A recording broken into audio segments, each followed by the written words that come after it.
الصلاة والسلام الصلاة والسلام الصلاة والسلام ونزلنا عليك الكتاب تبيانا لكل شيء وهدى ورحمة وبشرى للمسلمين.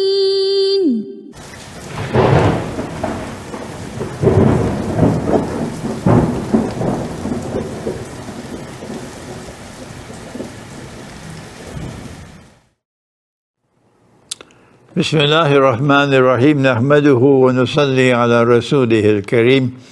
We greet you with Assalamu alaikum wa rahmatullahi wa barakatuh in blessed month of Rajab with the dua of the Prophet alayhi salatu wassalam, Allahumma barik lana fi Rajabin wa Shaban wa baligna Ramadan. It is the year 1445 in sacred time for the Ummah of Muhammad alayhi salatu wasalam. But for those who follow secular time, which has come from Dajjal, it is the year, I think it is 2024. You see, it's receding from my memory now because I pay more attention to the sacred time than the secular time.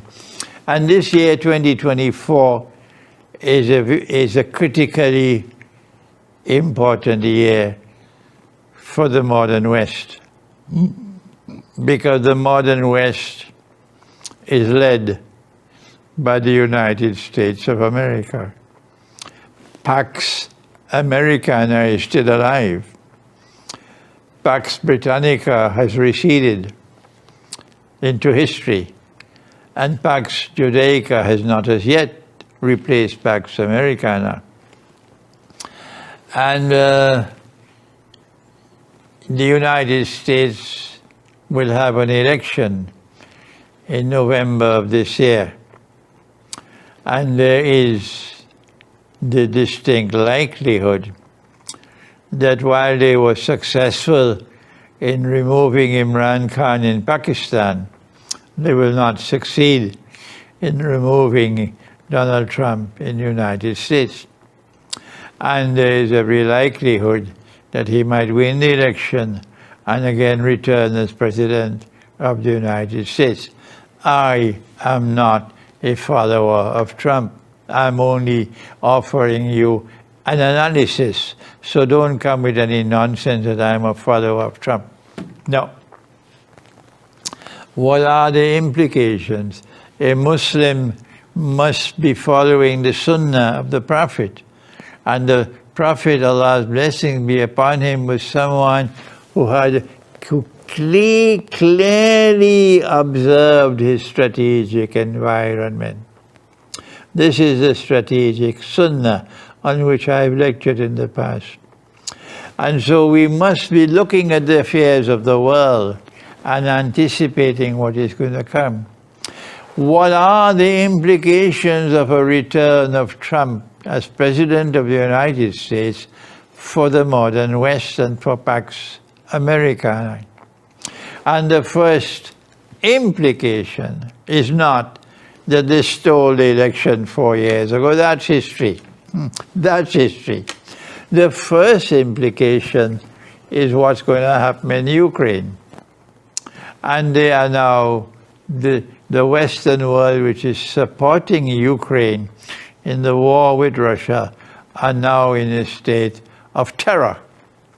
Because Trump has said it several times that he's a friend not only of the Ukrainian president, but he's also a friend of the Russian president. He's a friend of both of them. Yes, the president of the United States will not speak like that, but Trump speaks like that.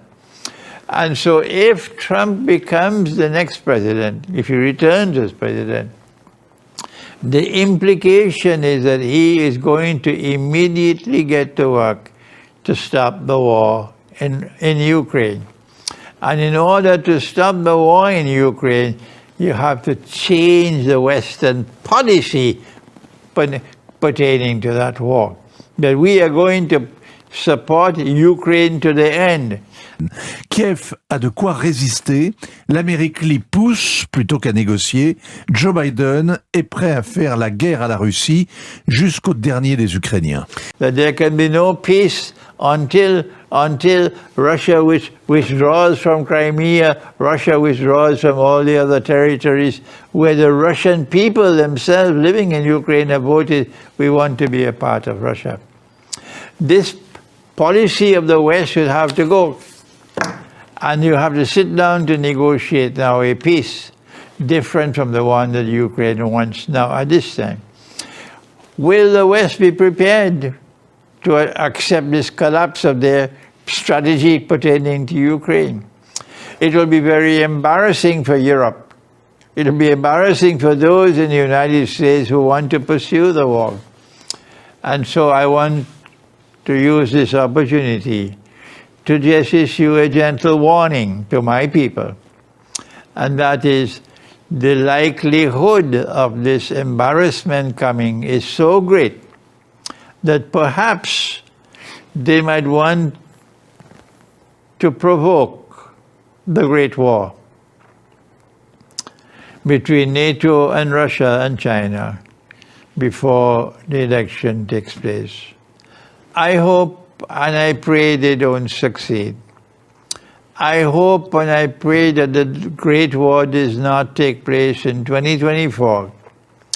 But despite the fact that I don't want it to take place, it is still necessary for me to warn of the possibility that it might take place.